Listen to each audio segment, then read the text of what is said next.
Halo semuanya, kembali channel Voltex Eternity. Kali ini kita kembali teman untuk membahas Kamen Rider Gabu episode 43. Yes, kali ini sudah betul-betul ya teman ya, menuju perjalanan akhir dari Shoma dan kawan-kawan ya teman. Dan juga pastinya bakalan sedih lah ya teman ya, melihat Shoma, Hanto, Lakia dan Sachika bakalan meninggalkan kita ya dalam beberapa episode lagi ya teman ya. Ya, mungkin sekitar 6 atau 7 episode lagi ya teman. Jadi pastikan harus siap-siap ini ya, menantikan klimaks yang sangat luar biasa, terutama beberapa macam pertempuran nanti ya. Dan di episode kali ini melanjutkan lagi teman dari momen yang bikin Shoma ini terkejut-kejut ya teman ya. Jadi Shoma juga akhirnya ya mengetahui kalau Pak Hidamari Masaru itu adalah pamannya ya. Jadi si penjaga toko manisan itu ya teman ya, ternyata ya emang udah kenal lama gitu ya, dan emang ibarat tuh udah terpaut sangat jauh gitu ya. Jadi dari adiknya ya kan, si Michiru ya kan. Jadi kalau si Michiru sama Masaru nih kakak adik lah gitu ya, tapi Michiru ini itu adalah ibunya ya, ibunya dari si Shoma ini gitu ya. Jadi pastinya juga untuk semua yang kita lihat ini tuh bakalan menarik sekali ya teman, untuk relasinya dan juga untuk momennya ya teman. Jadi kalau ada momen perpisahannya atau momen heroik ini bakalan cukup menarik ya teman ya. Jadi untuk Shoma ini juga semakin bingung ya teman, mau ngomong sekarang atau enggak gitu ya, karena dia juga kalau dari kasih kayak ini tuh kan, ini sama halnya kayak sama Hanto ya teman ya, dimana Hanto tuh juga dikasih tahu gitu momennya si ibunya itu dia udah meninggal ya teman, karena dicemplungin ya kan ke kolam asam ya teman ya. Jadi kan sampai larut ya, dan itu betul-betul membuat Hanto tuh beda gitu ya. Kalau Hanto tuh dia langsung tantrum ya teman ya, kayak betul-betul heartbreak, itu betul-betul kayak nggak apa ya, marah-marah katanya ya.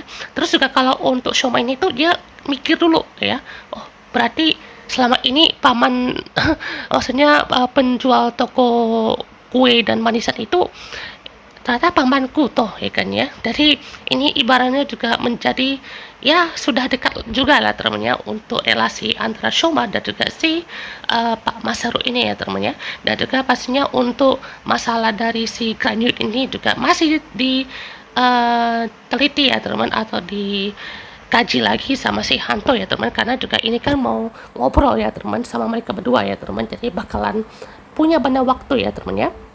Nah, ini adalah laporan dari Nilf ya teman, di mana Nilf juga ibaratnya memberitahu kalau misalkan zombie Sugana itu juga ya walaupun sudah nggak ada gitu ya, tapi baik magnumnya itu sudah terisi data pertempuran ya teman ya. Jadi untuk penelitiannya udah berhasil lah ibaratnya ya, walaupun mengorbankan juga si zombie Sugana ini ya kan. Jadi pastinya juga untuk tujuan selanjutnya ya temannya, untuk si Nilf ini dan juga Boka Cadak ini itu adalah masuk ke dunia manusia ya teman ya. Ya, Boka sendiri pun juga kan bukannya kayak lama nih gitu ya langsung aja gitu, bukan ya, bukan. Dia mau melihat-lihat ya teman ya.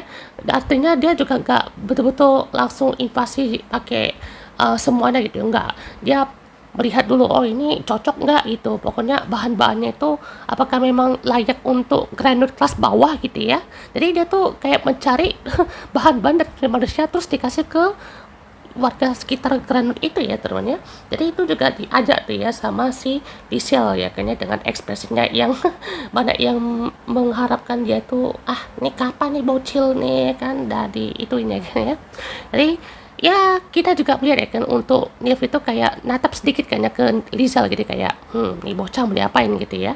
Jadi kita juga menantikan ya kan untuk relasi Lizal ini tuh dan bagaimana eksekusinya ya teman, semoga aja bagus ya teman ya.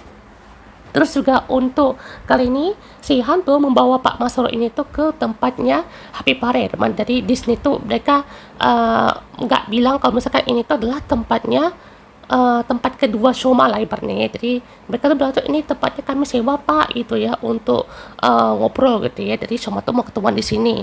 Terus ketemu lah sama Shoma gitu ya, dia tuh kerja part time di sini kan. Dia nggak ngomong kalau ya itu kan memang ada suatu masalah ya temennya, masalah keluarga lah ibaratnya ya. Terus kalau untuk si Shoma ini dia kan juga sebenarnya bingung gitu mau ngomongnya gimana ya kan ya. Kalau Pak Masaru aja se-happy dan sebaik ini gitu ya. Kalau udah sakit hati itu susah ya guys ya. Kalau lihat Pak Mas Roni itu kayak merasanya kayak baik sekali gitu ya, kakak yang perhatian ya kan ya. Dan juga rasanya tuh kayak ada sesuatu yang ingin dia lakukan gitu ya, atau mau dia lindungi gitu. Jadi dia Pak Mas Roni yang se-happy ini tuh kayak rasanya kasihan sekali ya teman-teman ya. Kayak melihat Michirona tuh udah diculik sama Granwood ya kan 20 tahun lalu, jadi terungkapnya baru sekarang ya teman ya. Jadi asli coy, ini kalau misalkan dibikin sedih ya bagus itu, wah luar biasa sih ini Gav ya. Dan juga untuk kali ini ya si Sachika juga berusaha ya kan bersama Hanto untuk ibaratnya tidak men-trigger lah gitu ya. Dan juga pastinya untuk Sachika ini kan langsung tatapan gitu ya temennya. Dan juga mereka pernah ketemu ya kan di pantai itu saat mereka mau coba bun-bun gitu ya. Jadi kayak dipengaruhi sama si zombie suka itu. Jadi di sini juga mereka pernah ketemu dan kayak wow ternyata kamu ya gitu ya. Nah, di sini juga si Pak Master langsung memberikan beberapa bukti-bukti ya teman, kayak chatan orang gitu ya, ataupun artikel berita gitu ya, dan beberapa bukti lainnya ya kan tentang dunia Granut. Dan sampai ya ke bawah suasana juga lah gitu ya, yang ini kan kayak lagi emosi, bukan emosi sih, kayak lagi penasaran sekali itu, kayak kepo gitu ya. Soalnya ini tuh udah dibawa ke tempat langsung gitu ya, kayak dibawa di tempat forum, ibaratnya forum diskusi. Jadi di sini juga kayak ditunjukin ya teman, ini bukti orang itu tentang dunia Granut itu kayak mana gitu ya. Granut itu dia suka makan orang gitu ya, diculik lah gitu ya. Jadi di sini juga kayak wah kesian sekali kayaknya ya, effort sekali gitu ya untuk mencari si Michiru ini, karena memang ya sesayang itu ya teman kepada sang adiknya gitu ya. Jadi sangatlah luar biasa ya teman, tapi sempat berhenti karena si kucingnya jatuhin si vas bunga ya temennya. Dan juga di sini Shoma kan mau ngomong tapi nggak jadi ya temennya. Dan juga si Pak Masuri ini pun juga kan sangat sayang gitu ya sama Michiru ini, kayak betul-betul dia melihat Michiru itu kayak berada di dalam hatinya gitu ya. Jadi menaruh perasaan juga, dan menaruh perasaan, sorry, maksudnya menaruh kasih sayang ya teman, sorry, bukan untuk perasaan ya, maksudnya perasaan kasih sayang ya, perasaan kasih sayang. Jadi ini lebih ke arah kayak gimana ya, untuk bentuk perjuangan dari seorang Masaru ini tuh mendirikan ya toko kuenya ini, karena dia kan emang dasarnya tuh suka makan manisan ya teman, jadi dia sekalian aja kayaknya buka toko makanan, toko kue manisan gitu ya. Jadi kenapa tidak gitu ya. Dan ya pastinya bakalan berlanjut ya teman. Di sini ada momen di mana Boka cerdak dengan human formnya ya teman, jadi sudah fix ya teman ya. Itu diperankan oleh Takeru Funaki ya teman ya. Ini bilang sugar daddy sekali ya teman ya, kayak bilang ini kirain Boka tuh kayak apa ya, kayak bapak-bapak gitu ya, bapak yang rich boy gitu ya, sama sih gitu ya, kayak rich ini, cuman lebih ke sugar daddy gitu ya teman, kayak kayak punya selera gitu ya teman. Jadi rambutnya juga udah berwarna putih gitu ya kan ya. Ini gondrong-gondrongnya pun juga mantap lah ya teman. Dan kayak villain-villain di Super Sentai gitu ya teman, kayak Juso gitu ya, yang rambutnya pun gondrong gitu ya teman ya. Terus juga si Boka Jarak ini kan apa ya, ngerasa tuh dunia manusia ini kayak menarik gitu ya, bangunan-bangunannya gitu ya, kayak dibentuknya tuh bahannya beda gitu ya, pakai batu, pakai kerikil atau apa-apa lah gitu ya. Beda sekali dengan Granut di mana bahannya tuh ya berbeda lah dari dunia manusia ini gitu ya. Jadi di sini juga diteliti lagi ya. Dan juga ada momen si Jeep ini tuh juga lagi latihan ya teman, dia pakai bitter gaff, bagi-bagi stick ya. Jadi di sini juga langsung dites sama dua agent ya teman ya. Dan ini sedikit apa ya, momen lucu kayaknya ya, dimana agent cewek ya yang di sini itu selalu dijadikan korban smackdown. Kalian perhatiin deh teman, di episode berapa tuh, 37 ya, itu di Smackdown sama Hanto ya teman ya. Terus episode berapa lagi, episode berapa ya, 4 episode sekarang deh ya, itu lihat dia tuh sampai tersmackdown ya teman ya. Dan dia kan pakai pedangnya juga ya teman, jadi si agent ceweknya tuh kayak betul-betul dis Smackdown sampai kena yang cowoknya ya teman ya. Dan juga pastinya ya berhasil dikalahkan lah teman ya. Dan di sini kan memperkuat juga kan ya untuk bergabung bagi-bagi stick ini. Dan ini tuh kayak meyakinkan aja ya teman kepada si Jeep untuk ya bikin dia senang aja gitu ya. Padahal ya bergabung ini statusnya tuh masih kalah jauh gitu ya sama yang diperkirakan Nirv. Karena Nirv ini pun juga sebenarnya tahu gitu kan, Gav itu bisa berevolusi.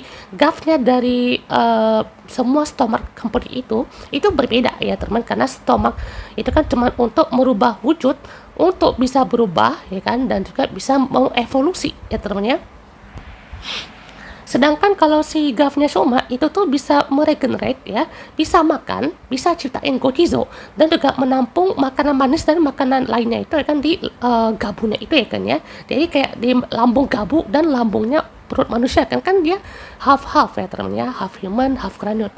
Jadi pastinya juga udah dilihat ya bagaimana untuk perasaannya ya. Dan ini memang membuat Shoma itu makin galau lagi ya teman ya. Dia masih kepikiran gitu ya, kalau misalkan dia ngomong jadi Hidamarinya jadinya ini ya kayak tantrum juga gitu ya, karena maksudnya kalau untuk sesakit-sakitnya hantu juga gitu ya, hantu juga kan pernah ngerasain gitu ya, kayak gimana sih dia tuh kehilangan orang tuanya, ibunya gitu ya, bahkan mentornya ya kan, merasa sendiri sekali gitu ya. Jadi pas udah tahu kebenarannya juga ya udah gitu ya, dia nggak mau berlagak atau apa ya, nggak balas dendam secara brutal ya temannya, tapi dia ibaratnya membuat orang itu sadar ya atas perbuatannya gitu. Jadi kayak misalnya Granut yang tobat kemarin aja deh temennya, dia kan memang udah tobat gitu ya, tapi hantu tuh kayak melihat juga kan, memantau ini Granutnya tuh mau buat onar lagi nggak gitu ya, mau jahatin orang lain nggak itu, atau mau culik orang lain lagi nggak gitu ya.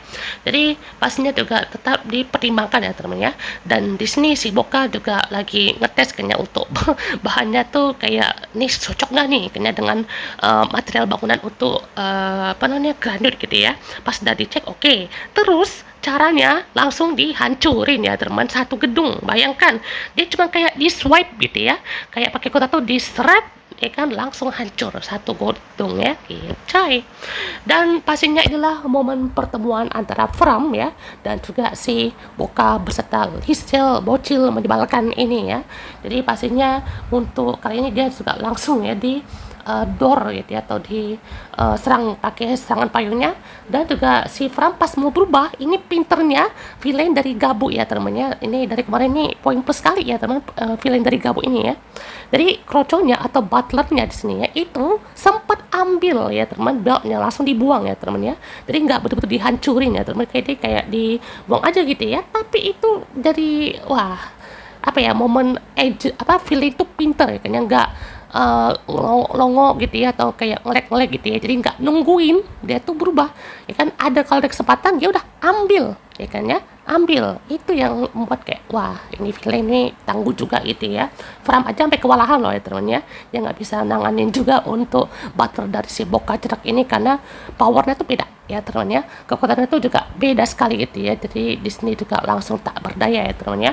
Dan juga di sini Shoma juga datang ya teman ke tempat Pak Hidamari ini. Jadi si Pak Hidamari pun juga kan lagi memantau ya melihat foto dari Michiru ini ya teman ya. Jadi sambil ngobrol-ngobrol gitu ya tentang Michirunya, dan juga dikasih tester untuk makanan melon ya kan ya. Jadi melon gochiso nanti ya, atau puru jelly melon gitu ya. Jadi pasnya juga saya ngomong gitu ya tentang Michirunya. Jadi katanya Michiru tuh suka makan lah gitu ya, jadi doyan banget ya kan ya. Jadi membuat si Masaru ini tuh rasanya senang gitu ya, atau Pak Hidamari itu rasa ngelihatnya itu kayak adiknya gitu ya. Dia suka makan gitu ya, dia betul-betul kayak wah pokoknya tuh sayang sekali kan dengan masakan suaminya gitu ya. Jadi di sini dia juga sambil menceritakan makanan-makanan yang ia suka tuh ke Shoma ini gitu ya. Jadi si ibunya ini kan juga ya berarti udah tahu makanan seperti itu juga kan dari Pak Hidamari ini ya teman ya, yang udah memberikan ilmu lah ibaratnya ya, memberikan pengalaman atau taste makanannya itu seperti apa kepada Shoma gitu ya. Shoma ibaratnya tuh juga mungkin tidak beradaptasi ke dunia luar pun ya, itu bisa merasakan juga apa yang dirasakan oleh ibunya kan pada saat dia lagi makan gitu ya. Mau seperih apapun nasib ibunya kan ya, tadi tetap akan menyenangkan si Shoma ini gitu ya, dalam kondisi apapun gitu ya. Jadi inilah yang bikin luar biasanya gitu ya. Dan juga pastinya dia membangun toko kue ini tuh ya agar teringat si Michiru juga gitu ya. Jadi Michiru ini pun juga seperti menaruh suatu jiwa gitu ya ke toko ini, karena toko ini tuh sebenarnya juga untuk ya bukan cuma buat orang tuh senang aja kan ya, tapi ya untuk melihat Michiru juga ya kan biasanya senang kan ya, karena diberikan makanan manisan gini gitu ya. Jadi ini kan juga betul-betul menarik ya teman, sampai sampai nih ya, Shoma itu mau coba untuk memberitahu hal yang sebenarnya terjadi kepada Michiru ya teman. Jadi dia masih ragu juga kan ya, ini Pak, kamu mau dengar nggak ini suatu fakta yang menyakitkan gitu ya. Jadi kayak mungkin kalau misalkan dia bilang itu kayak apa namanya, Michiru itu sebenarnya sudah. Nah, kalau udah sudah kayak gitu, berarti antara dua nih, ya kan ya. Kalau misalkan dia mau bilang sudah mati, nah itu pasti kayak kenapa nih gitu ya. Kayak pasti kalau dia mau bilang itu ulahnya si Kranyuto itu, berarti juga ini kan kayak apa ya, dia tuh harus jaga-jaga ya temennya. Kalau misalkan ada momen dia juga kelepasan atau kecolongan gitu ya, jadi Hidamarinya pasti marah mungkin ya, marah juga gitu ya. Tapi dia juga melihatnya itu mungkin heran, kenapa seorang Shoma yang baik hati itu bisa jadi keranut, atau mungkin bagian dari keluarga keranutnya gitu ya. Jadi makin susah gitu ya, karena mau ngomong seperti itu pun juga kan pasti Hidamarinya itu sakit juga gitu ya, kayak terasa, what, kenapa jadi kayak ini gitu ya.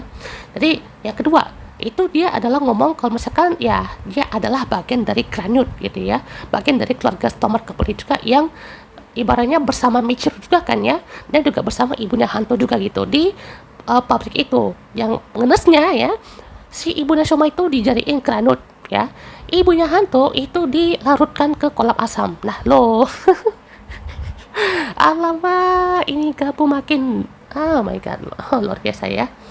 Jadi ceritanya itu juga kan seperti itu ya temennya. Kalau misalkan dia mau ngomong begitu pun juga sama aja ya temennya. Itu bahasanya juga kayak mikirnya tuh, waduh ini jangan-jangan ulah Kranut ya kan. Jadi makin susah gitu ya. Tapi saya yakin ya temennya, kalau untuk Hidamari itu dia tidak apa ya, awalnya doang mungkin ya, kayak pas sama hantu kan dia kayak ini kenapa gitu ya, ini beneran nggak kadang Kranut gitu ya. Tapi pasti dia kan punya pemikiran juga kan.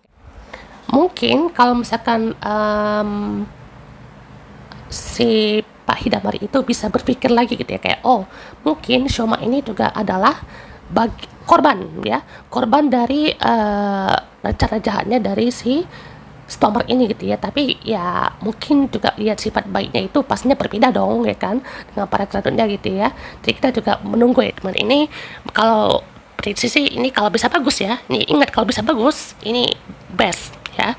Kalau misalkan dibikin gantung ya kita harus lihat lagi gitu ya, ini gimana gitu ya. Soalnya jangan sampai momennya itu udah pas nih kayaknya untuk mau diomongin, tapi jangan sampai gantung, oke? Jadi di sini kita juga lihat ya kan, untuk info dari Sedika ya kan, ada si Lisel sama Boka ya kan lagi jalan-jalan, terus dilihat sama Hanto dan Shoma gitu ya, dan langsung diajak gelut ya temen ya.